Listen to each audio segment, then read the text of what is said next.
And you guys, our connection with Rick James, we both have had our own dealings. My uncle used to play the guitar for him. Why don't you tell you want? I'm gonna leave the floor to you. You want to tell the story?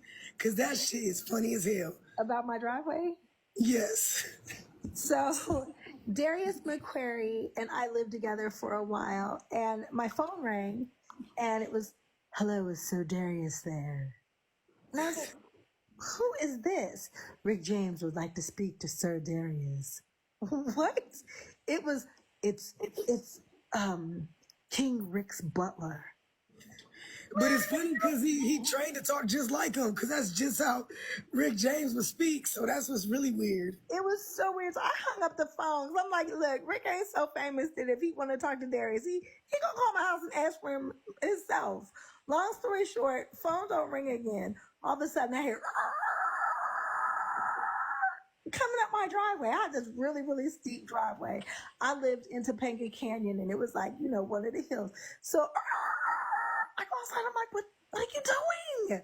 Darius is outside talking about, no. And I'm like, what is going on?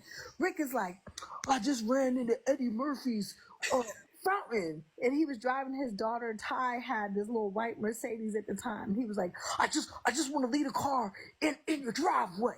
And I need somebody to take me home. You were not hiding some hit and run car in my driveway. Like, get me in the middle. I didn't have nothing with that. Uncle Ricky. He won't flew over the cuckoo's nest. Rick was crazy and just random. Like, out of all the people's houses that you can hide Ty's car at, why are you coming to my house? So, yeah. And that was one of the last things that we were laughing about before we got off the phone last weekend. And so for it to get stuck. Oh, I'm glad you laid back up. Yay! What I was speaking about, do it make sense now? Yes. Yes, it always makes sense. And I owe you $45. How? I ain't even did a reading yet. Well, I need to pay you. Well, just let me know when you're ready. Get your money before you give your gift.